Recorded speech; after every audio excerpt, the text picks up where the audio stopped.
जवळजवळ 14,329 ठिकाणी इन्स्पेक्शन वगैरे करण्यात आलं. 21 टँकर्स पकडण्यात आले.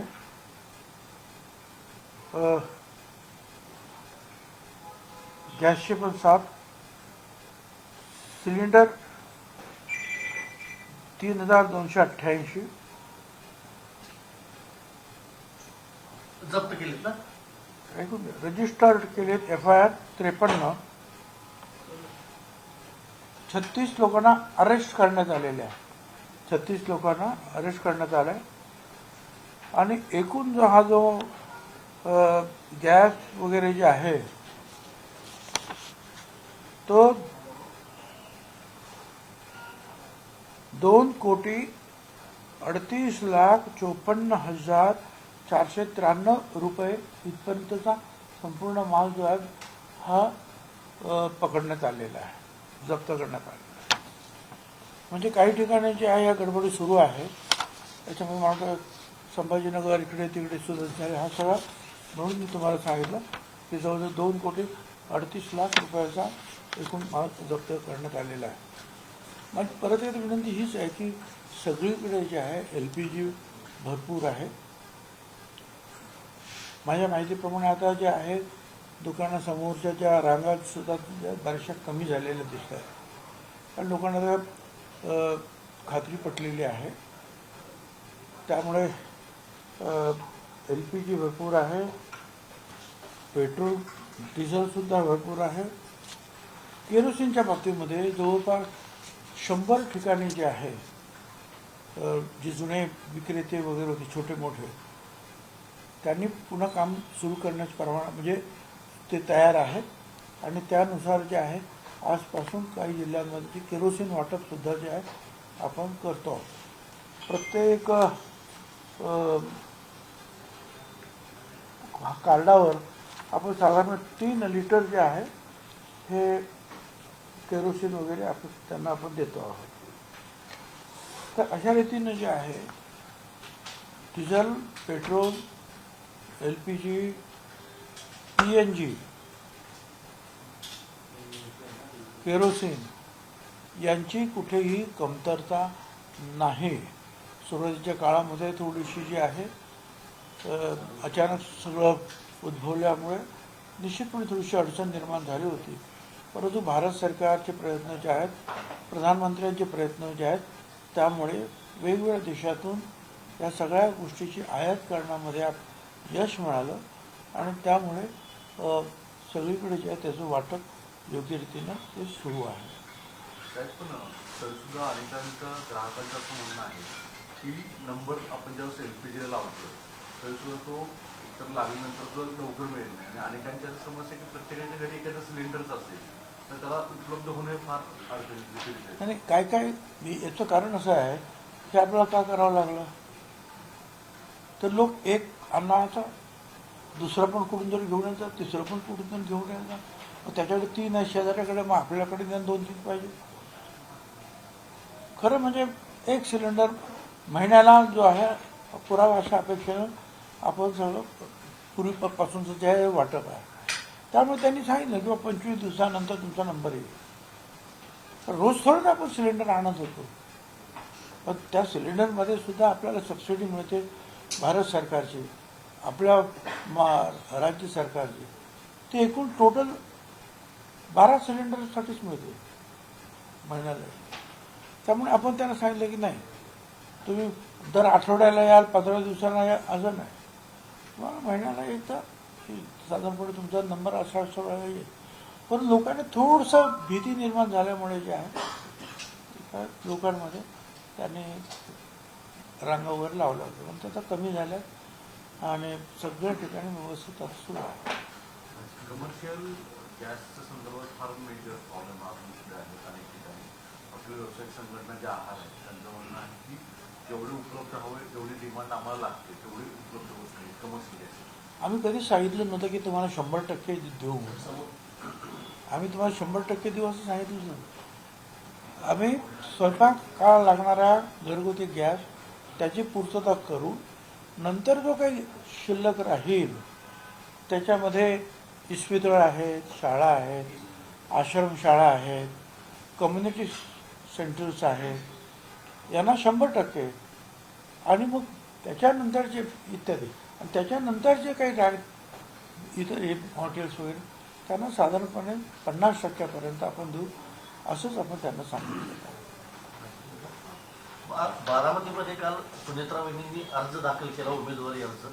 त्यानंतर पार्थ पवारांनी काँग्रेसवर एक टीका केली होती. काँग्रेसनं सोशल मीडियावरून एक पोस्ट दिली, थेट धड भाषणे देता न येणारे अशा पद्धतीची पार्थ पवार यांच्यावर एकेरी शब्दात टीका केली.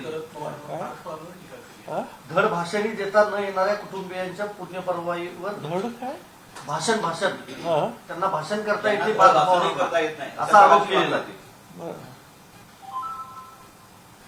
हा, आम्ही पण ऐकतो, पण तू असा आहे ना की तो थोडासा त्रागा असा आहे की अजितदादा काँग्रेसबरोबर 15 वर्ष जे आहे सरकारमध्ये होते महाराष्ट्राचे.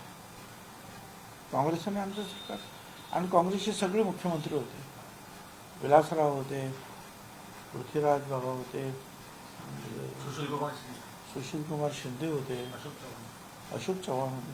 आणि या सगळ्यांबरोबर अजितदादांनी जे आहे काम केलं, आणि बऱ्याच वेळा त्यांच्याबरोबर उपमुख्यमंत्री म्हणूनच काम केलं, त्यांना पूर्ण सपोर्ट केला.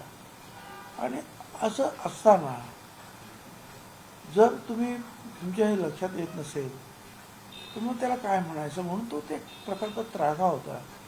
15 वर्ष त्याच्या अगोदरपासूनच, पूर्वी त्याच्या अगोदर तर काँग्रेसच होती.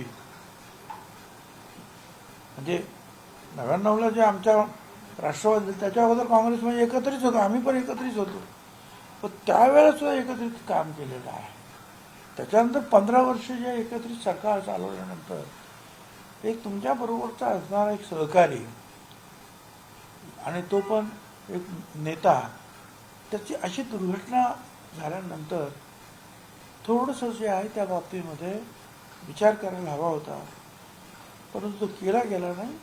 हा त्रागा त्याच्या पाठीमागे असावा असं मला वाटतं. नाही, पण काँग्रेसमध्ये या संदर्भात सर 2 गट आहेत. एक गट म्हणतोय उमेदवार द्यायला नको, दुसरा म्हणतोय द्यायला पाहिजे. तो तिथेही गट तयार नाही, आमची तर अजूनही विनंती राहणार आहे, आणि आम्ही त्यांना विनंती करणार आहोत की दुर्घटनेची पार्श्वभूमी असलेल्या या निवडणुकीमध्ये जे आहे बिनविरोध निवड होईल, तेवढं सगळ्यांसाठी जे आहे मला असं वाटतं की चांगलं राहील, म्हणजे योग्य राहील. पण पवारसाहेब म्हणतात काय गरज बिनविरोध करायची, उमेदवार द्यायचा अधिकार काँग्रेसला आहे असं म्हणतात पवारसाहेब. बारामती संदर्भात आपल्याला विचारणा पण झाली नाही असं पण त्यांचं वक्तव्य आहे. हे बघा, पवारसाहेबांनी काल पण पवारसाहेबांनी म्हणाल की फोटो लावणं चुकीचं आहे, काहीतरी कुठे त्यांचं काहीतरी चित्र असेल बारामतीचं. पण असं आहे की सुप्रियाताईंनी तर सुरुवातीला जाहीर करून टाकलं, आम्ही उमेदवार उभं करणार नाही. म्हणजे त्यांचा पाठिंबा आहे, उद्धवजी ठाकरेंचा पाठिंबा आहे, आमचा पाठिंबा, त्यांचा. आता जे लोकांनी पाठिंबा दिलेला आहे त्यांची ती जी आहे फोटो चित्र जे आहेत हे लावली, ती एक त्यांना त्यांचे एक म्हणजे आम्ही उपकृत आहोत. आपण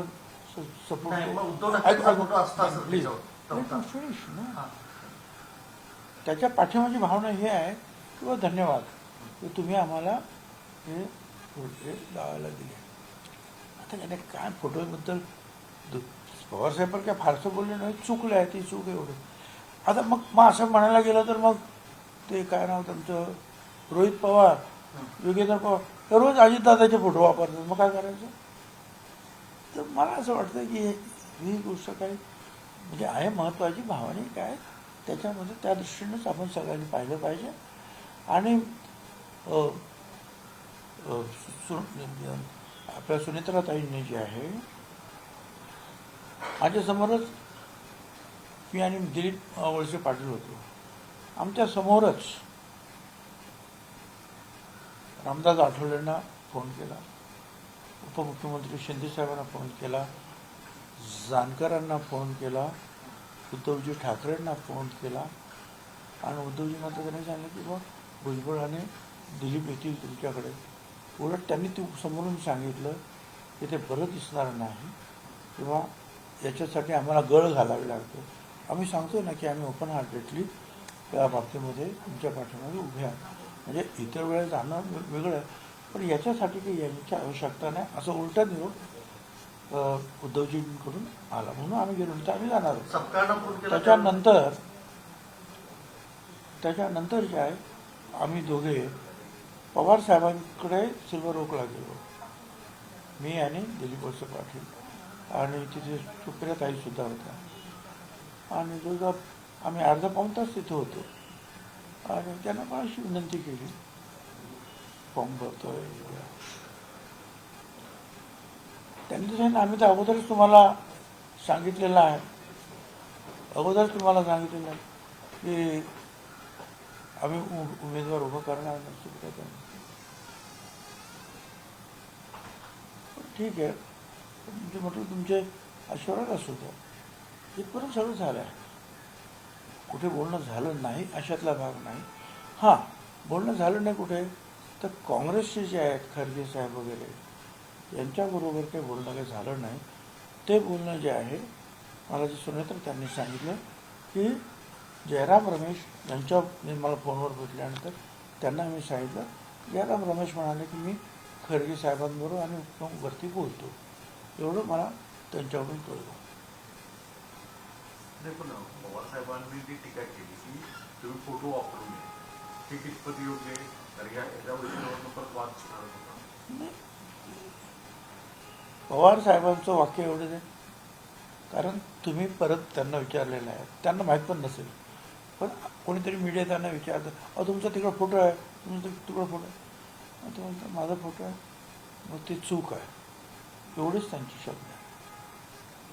काय जे आलेले आहे ते चूक आहे बस. पण ते ठीक आहे. पूर्वी जे होतं पक्षीचे दोन वेगळे झाले आणि त्यावेळेला आम्ही त्यांच्या फोटोचा उपयोग आमच्या ऑफिसमध्ये इतर सगळ्या ठिकाणी करत होतो प्रचारामध्ये. त्याच्यावर त्यांचं ऑब्जेक्शन होतं.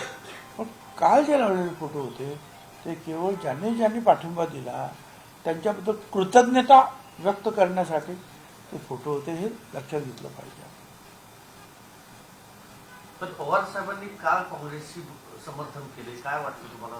तुमची मागणी नाही, ते असं आहे की त्यांनी सरळ सांगितलं ना, निवडणूक म्हटल्यानंतर आपण सगळ्या गोष्टी तयार राहिल्या पाहिजे. आणि निवडणूक स्वतः पवार साहेबांबरोबर आम्ही 30-35 वर्ष होतो. पवार साहेब अनेकांना फोन करून सांगायचे, तुम्ही जरा थांबा, त्यांना सपोर्ट करा, मागे घ्या.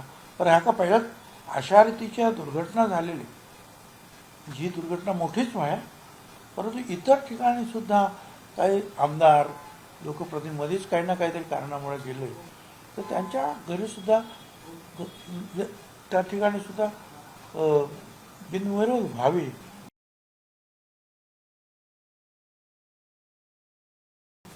असं काही.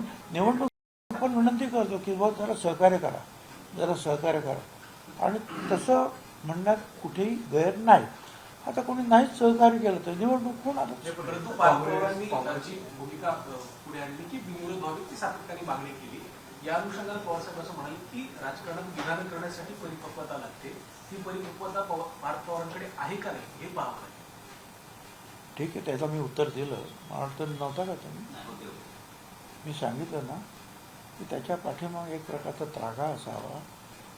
त्या पार्थ पवारांनी म्हणा की अजितदादा आज इतके वर्ष जे आहे काँग्रेसबरोबर होते, राष्ट्रवादी वेगळी झाल्यानंतर सुद्धा 15 वर्ष एकत्रित सरकारबरोबर तुमच्याबरोबर होते. आणि मग अशा रीतीची दुर्घटना झाल्यानंतर आपण थोडासा जो आहे सहानुभूतीपूर्वक विचार करायला हवा होता. हा त्रागा असू शकतो ना. नाही, की काँग्रेसने उमेदवार देणं जर ठरलं तर काँग्रेसला तुम्ही मनवण्यामध्ये किंवा त्यांना विनंती करण्यामध्ये कमी पडला? तुम्ही असाल, तुमच्या पक्षाचे नेते असतील, कारण की शेवटी हो काय तुम्ही सांगता एवढं सगळे 15 वर्ष. नाही, बरोबर, आमची भेट झाली नाही. आता ती भेट होऊ शकली असती. तिकडे आमचे दिल्लीमध्ये असलेले जे काही आमचे लोकप्रतिनिधी आहेत त्यांना राज्यसभेत किंवा इतर ठिकाणी जे आहेत भेटता आलं असतं या लोकांना, आणि या अगोदरच त्यांनी ते भेटायला पाहिजे होतं, म्हणजे मग ती भेट झालीच नाही असं म्हणता आलं नसतं. परंतु या पण कुठेतरी ती सगळ्या- भेट घेण्यामध्ये किंवा काँग्रेसशी संपर्क साधण्यात दिल्लीतले जे तुमचे नेते ते कुठेतरी कमी पडले असं वाटतं. तुम्ही म्हणाल की योग्य वेळी भेट घ्यायला हवी. मी उत्तर दिलं ना आता. तुमच्याच भाषेत उत्तर मी कसं काय तर एक देईल? वेगळा विषय होता. सर, आज कॅबिनेटची बैठक पार पडली. काय या त्यामुळे बैठकीमध्ये मी सांगितलं ना की त्यांना संधी होती, त्यांनी ते करायला पाहिजे होतं, एवढंच माझं म्हणणं सर, आहे. आकाश मोरे जे आता काँग्रेसचे उमेदवार आहेत बारामतीमधनं, त्यांनी एक अट टाकली की अजित पवारांच्या मृत्यूच्या संदर्भातला FIR जर महाराष्ट्रात नोंदवला गेला आणि त्याच्यावरती क्रिमिनल अँगलने तपास सुरू केला तर मी माझी बारामतीची उमेदवारी मागे घेतो, अशा पद्धतीची एक वेगळी अट त्यांनी टाकलेली आहे काँग्रेसच्या उमेदवारांनी. मला असं त्या संदर्भामध्ये कायदेशीररित्या नोंद झालेली आहे, आणि त्या बाबतीमध्ये काय करायला पाहिजे याचं उत्तर सुद्धा सुनेत्रा त्यांनी स्वतः दिलेलं आहे की ह्या ज्या यंत्रणा ज्या आहेत काम करतात, पोलीस यंत्रणा काम करते, DGCA काम करते, अमुक करते तमुक करते, ब्लॅक बॉक्स संदर्भामध्ये सुद्धा ते त्याच्या संदर्भामधून सुद्धा काही माहिती मिळते, काय बघतं. या यंत्रणांनी एकदा त्यांचा तपास पूर्ण झाल्यानंतर काय मग त्याच्यावर बोलणंही अतिशय योग्य होईल किंवा हे असं आहे तर आता ही कारवाई झाली पाहिजे, असं अतिशय चांगलं उत्तर जे आहे ते सुनेत्राताईंनी दिलेलं आहे. तर बंधू खरात प्रकरणामध्ये ज्या पद्धतीनं अंजली दमानी हा दावा करतायत की त्यांना काही मंत्र्यांचे CDR मिळालेले आहेत, त्यांच्याबरोबर बोलत असल्याचे काही तासांचे ते CDR आहेत. आता एका डिटेक्टिव्हने दिलं असं ते म्हणतात, परंतु आजच्या मंत्रिमंडळाच्या बैठकीच्या ज्यावेळी सगळे मंत्री उपस्थित होते या प्रश्नावरती काही खल झाला का की अशा एखाद्या व्यक्तीला मंत्र्यांचे CDR कसे काय मिळू शकतात? IT ऍक्ट नुसार त्यांच्यावरती गुन्हा या अशा चर्चा मंत्रिमंडळात होत नाहीत. ते त्या पक्ष त्या डिपार्टमेंटचे प्रमुख आहेत, आणि त्यांचे त्या डिपार्टमेंटचे प्रमुख स्वतः मुख्यमंत्रीच आहेत. आणि माझ्या माहितीप्रमाणे गेले 5-6 महिने ते या सगळ्या गोष्टीच्या बाबतीमध्ये लक्ष ठेवून त्यांनी काम करत होते, माहिती गोळा करत होते, आणि योग्य रीतीने त्यांनी जे आहे नंतर पोलिसांनी कारवाई सुरू केलेली आहे. आणि त्यामुळे त्यांनी इथे पण सांगितलं, नाशिकला सुद्धा मुख्यमंत्र्यांनी सांगितलं, याच्यामध्ये जे चूक असतील, चुकीचं काम ज्यांनी केलं असेल त्या कुणालाही सोडणार नाही. आता ही गोष्ट माहिती झाली म्हणून म्हणजे मी काही बाजू किंवा ही बाजू ती बाजू घेत, ही आपल्याला माहिती झालं की हा माणूस असा होता किंवा आहे, त्याने अशा रीतीनं नालायकपणा केला. पण ते उघड झाल्यानंतर तोपर्यंत सगळ्यांनी हा बाबा म्हणून सगळ्यांनी नमस्कारच केला ना त्याला. आमच्या बाबतीत सुद्धा असं होतं, कधी कधी कोणतरी महाराज येतात, बरं बाबा नमस्कार, फोटो काढा, बरं काढा. आमच्याकडे कोणीतरी महाराज काहीतरी कार्यक्रम कर, आम्ही जातो. आता तो तेवढा पुरताच संबंध असतो. तो एक धार्मिक गुरु आहेत, त्यांना आपण मान सन्मान दिला पाहिजे. पण त्यातले खरे किती आणि असे खोटे किती हे अगोदर कळत नाही ना आपल्याला. त्यामुळे कोणी बोलले पण असतील, अर्थात त्यातील जर कुणाचा जर काही ह्या दुष्कृत्यामध्ये भाग असेल तर त्याच्यावर निश्चितपणे कारवाई होईल. यावरती प्रकाश आंबेडकर आता थोड्या वेळापूर्वी त्यांनी प्रेस कॉन्फरन्स घेतली आणि त्यांनी म्हटलं की यामध्ये पुन्हा एकदा असा प्रश्न उपस्थित होतो की फक्त चाकणकर यांनाच का टार्गेट करण्यात येते. जर मंत्री केसरकर म्हणतात की 30-40 आमदार जे आहेत ते खरात बाबाला भेटलेले आहेत, मग चाकणकरांनाच का टार्गेट करण्यात येते. सर्वांची नावं जी आहेत ती समोर आणून त्यांच्या सर्वांवरती का कारवाई केली जाते. हे पास तूर्त चौकशी संपलेली नाही, कार्यवाही अजून सुरू आहे. ती संपूर्ण कार्यवाही होईपर्यंत, चौकशी होईपर्यंत मला असं वाटतं की आपण थांबलं पाहिजे. याच्यामुळे कदाचित काही आणखी लोकांची जर नावं जर दुष्कृत्यामध्ये आली तर त्यांच्यावर कारवाई होईलच. तर यांच्यावर कारवाई झाली म्हणजे काय झालं की यांच्यावर हे या तिकडे काय म्हणतात ते ट्रस्टवर होत्या, अमुक होत्या ना तमुक होत्या, आणि मग हे गव्हर्नमेंटच्या पोस्टवर होते म्हणून फार त्यांच्यावर टीका व्हायला लागले, म्हणून त्यांना दूर केलं. एवढंच भाग आहे. कधी कधी जे त्या लाईन ऑफ फायरमधून थोडंसं दूर राहणं काही म्हणजे असं चांगलं असतं, नाही तर ते सुरूच राहतं तेच. पण याच्यामध्ये चौकशी पूर्ण झाल्यानंतर जर काही लोकांना दुष्कृत्य त्यांनी जे केले त्याच्यामध्ये त्यांचा सहभाग आहे असं आढळून आलं तर त्यांच्यावर कारवाई होईलच. पार्थ पवारांच्या संदर्भातलं, पार्थ पवारांनी जे काल काँग्रेसच्या संदर्भात वक्तव्य केलं, आता आलं का? नाही, मगाशी पवार साहेबांनी टीका केली आहे साहेब पार्थ पवारांवरती. मग ते बोललो ना मी, दोनदा बोललो ना. हां, त्याच्यासाठी स्पेशल बोलायचं. नाशिक प्रकरणामध्ये त्या अशोक खरातकडे जे आहेत, काही पोलिसांची पण नावं समोर आली की काही पोलीस सुद्धा अशोक खरातकडे जायचे आणि त्याच्यामध्ये काही महिला पोलीस म्हणजे त्यांचं कॉन्टॅक्ट होता, भविष्य वगैरे बघायला ते जायचं असं समोर आलं मोठ्या अधिकाऱ्यांचं. असं अनेक लोकांचा या भविष्यावर हस्तरेषा आणखी काय काय ते काय म्हणतात जन्मतिथी नित्याच्या आहे विश्वास असतो. तर प्रत्येकाला असं वाटतं बाबा आपल्या पुढे काय, आपल्या नोकरीचं काय, आपल्याला याचं काय त्याचं काय. मग कोणीतरी सांगतो की हे महाराज जे आहेत हे हस्तरेषेमध्ये फार तज्ज्ञ आहेत, त्यांच्याकडे जा, चौकशी करा. जातात लोक, सगळेच लोक काही वाईट भावनेने जात नाहीत किंवा माहीत असून ते दुष्कृत्य करतात हे माहीत असून सुद्धा जातात असाही भाग नाही. बरं, बाकी अशा अनेक ठिकाणी आहेत ना अजूनही हस्तरेषा. तुम्ही वर्तमानपत्रामध्ये जाहीर आहे का हस्तरेषा तज्ज्ञ अमुक अमुक नंबर, म्हणजे अजून बघतातच लोक ना. तर काही लोकांचा त्याच्या विश्वासात जातात, परंतु ते त्या विश्वासाने जाणार आणि त्यांचा विश्वासघात करून दुष्कृत्यामध्ये सामील करणं हा भाग आहे. साहेब, बारामती पोटनिवडणुकीमध्ये काँग्रेसने उमेदवार दिला, हा मुळात काँग्रेसचा इगोइशमुळे दिला गेला का कम्युनिकेशन गॅप पडला म्हणून?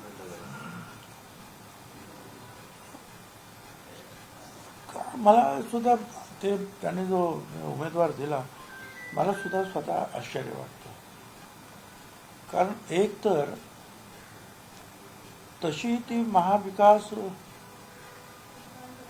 आघाडी ती जागा ही पवार साहेबांचीच होती आणि त्यांनीच मुळात जे आहे अगोदरच तिथून जाहीर झालं की आम्ही उभं राहणार नाही. त्यामुळे काँग्रेसने तिथे उभं राहावं का ज्याच्याबद्दल म्हणजे चर्चा होऊ शकते. आणि मग त्यांना भेटण्यामध्ये किंवा त्यांच्याशी संपर्क साधण्यामध्ये उशीर झाला की आणखीन काय झालं, कशामुळे हे सगळं त्यांनी फॉर्म भरला. पण एवढे सगळ्यांनी जर जे आहे सांगितलं की नाही बिनविरोध यायला दिलं पाहिजे, कारण या निवडणुकीला एका अतिशय दुर्दैवी दुर्घटनेची पार्श्वभूमी आहे, त्यामुळे दिलं नाही ना त्यांनी. आता अशा वेळी हे का झालं ते आता बघू, अजूनही आम्ही त्यांच्याशी चर्चा करू, सांगू का.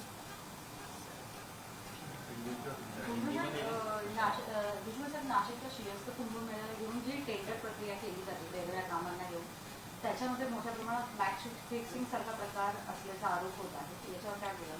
एक अधिकारी 6 लाखाची लाच घेताना केस पकडला गेलेला आहे टेंडर मॅच फिक्स करून देण्याचा. असं आहे की ते काम माझ्याकडे नाही आहे. ते कुंभमेळा मंत्री म्हणून जे आहेत गिरीश महाजन यांची नियुक्ती झालेली आहे, त्यांच्यावर त्याची माहिती असू शकते. तुम्ही नाशिकच्या आहात, इथून पहिले तुम्ही पालकमंत्री राहिला आहात, इथून पहिले हो पालकमंत्री तुम्ही खूप उशीर झाला काय. नियोजन अरे बघितलं त्यावेळेला पालकमंत्री होतो, पण आता काय, आता म्हणजे मी नाही आता अजिबात त्याच्यामध्ये लक्ष घालणं. जी ज्या गोष्टी मी करणं गरजेचं आहे त्याच गोष्टी मी लक्ष घालतो. दुसऱ्या कामांनी मी कशाला लक्ष घालू. त्यामुळे मला खरंच काही कल्पना नाही. फार फार तर तुम्ही जी सांगितली ती माहिती मी त्यांच्या कानावर टाकतो.